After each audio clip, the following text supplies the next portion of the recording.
Ever wonder how your phone can beat you at chess? Yeah.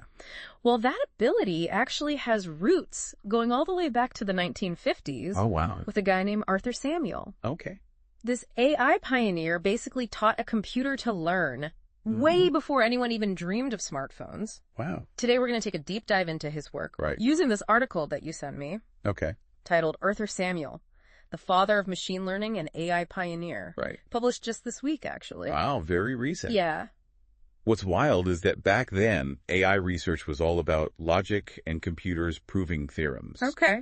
But Samuel was way ahead of his time. Mm-hmm. He saw a different path. Yeah. One where machines could learn and adapt, almost like mimicking human thought. Okay, so how did he actually do that? Well, This article mentions his famous checkers program. right. This wasn't just some computer playing checkers. It was learning to play better over time. Okay. Samuel actually had the program play against itself Really? thousands of times. Wait, so the computer was its own teacher? Exactly. Wow. And it got good. Okay. Really good. This program used what we now call heuristics. Okay. Basically rules of thumb to evaluate the board. So, like, don't get your pieces jumped would be a heuristic? Exactly. Okay. But the cool part is that the program didn't just follow these rules blindly. Right. It learned to adjust them based on what worked and what didn't. Mm-hmm. It was essentially learning from experience all the way back in the 1950s. That's pretty mind-blowing for a Full on. time when computers filled entire rooms. Right. The article says this checkers program actually beat human players. It did. Really? And this wasn't just a fluke. Okay. It proved that machines could learn and improve without someone programming every single move. Wow. This is what Samuel famously called machine learning, giving computers the ability to learn without explicit programming. So that definition we still use today, that was his... It was pretty incredible. So how did he get the computer to actually learn? Through a clever system of rewards and penalties, Okay. good moves were rewarded, bad ones penalized. Right. This is what we call reinforcement learning today. Right. Think of it like training a dog. Yeah. You give treats for good behavior. Right. Well, the program was figuring out what behavior led to the best treats in the form of winning games. So it's like the program was teaching itself by playing millions of games and figuring out which moves led to success. Yep. Pretty ingenious. Yeah. For a time when computing power was a tiny fraction of what we have now. Right. Samuel's vision was really pushing the boundaries of what was possible.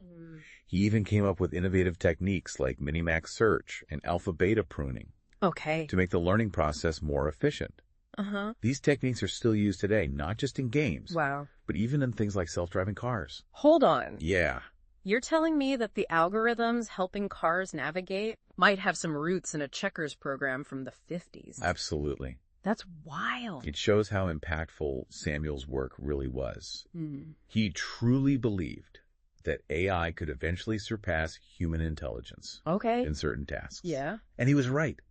He was. Think about it. Your phone probably is smarter than you when it comes to chess. Yeah, you're probably right. He was a visionary pushing for AI that could adapt and learn, Okay. moving away from rigid rule-based systems. It's fascinating to see how he laid the groundwork for what we call the AI revolution today. Yeah. But he must have faced some limitations back then, right? Of course. I mean, the article mentions limited computing power and things like that. He was working with computers that took up entire rooms. Yeah. And had a fraction of the power of your smartphone. Wow. Limited memory processing speed, though a lack of data we have today. Right. All these are huge challenges. So he was working with the technological equivalent of hand tools, Pretty much. but still managed to spark a revolution. That makes his achievements even more incredible. Absolutely. Yeah. Despite these constraints, Samuel's work proved machine learning was possible and pointed the way forward. Wow.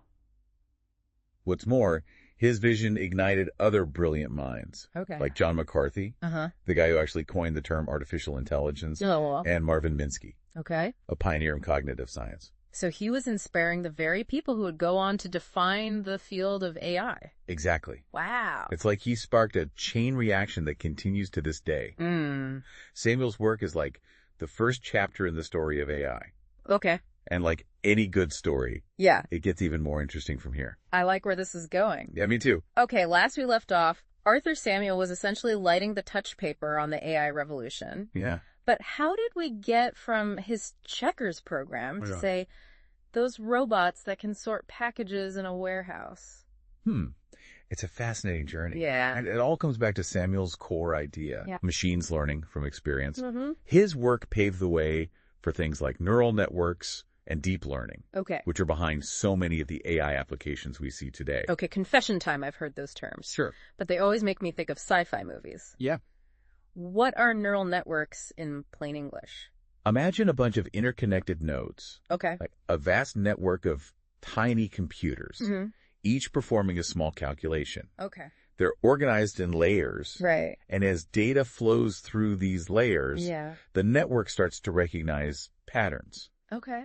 It's kind of like how our brains work with neurons firing and connecting. So it's learning by processing information and finding connections. Exactly. Much like we do with humans. Yeah. And the more layers you have, the deeper the learning. Okay. That's where deep learning comes in. Right. It's essentially using these multi-layered neural networks to learn complex and abstract patterns from tons of data. Okay, so give me an example of that. Like image recognition. Okay. So powerful that your phone can identify your cat in a photo. So deep learning is basically a supercharged version of what Samuel is doing with his checkers program. Exactly. Learning from data, but on a whole other level. You got it. Okay. And speaking of Samuel's checkers program. Yeah. Remember how it used rewards and penalties to learn? Right. Well, that's the basis of what we now call modern reinforcement learning. Right. The whole treats for good behavior analogy. Yeah. But how has that evolved since the 1950s? Imagine dog training on a massive scale. Okay. Modern reinforcement learning algorithms can handle incredibly complex situations with millions of possible choices and outcomes. Wow. It's being used to train robots, Okay. optimize traffic flow in cities, even personalize medical treatments. So it's gone from teaching a computer to play checkers to helping doctors figure out the best treatment for a patient. It is. That's quite a leap. And one of the most famous examples of modern reinforcement learning is Google DeepMind's AlphaGo. Oh, yeah, I've heard of that. This AI learned to play the ancient game of Go, which is considered far more complex than chess at a superhuman level. Didn't AlphaGo actually beat a world champion Go player? Yep, and it did it by playing millions of games against itself. Wow. Constantly refining its strategies. It's a direct descendant of Samuel's checkers program, but with the power of modern computing behind it. So Arthur Samuel's work wasn't just some cool experiment.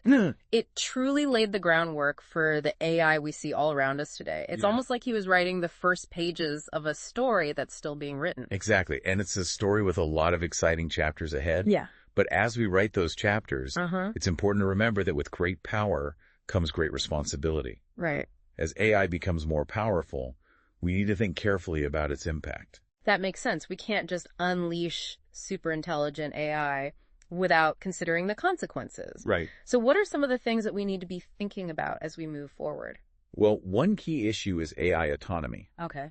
As these systems become more sophisticated, they're making more and more decisions without human involvement. Okay.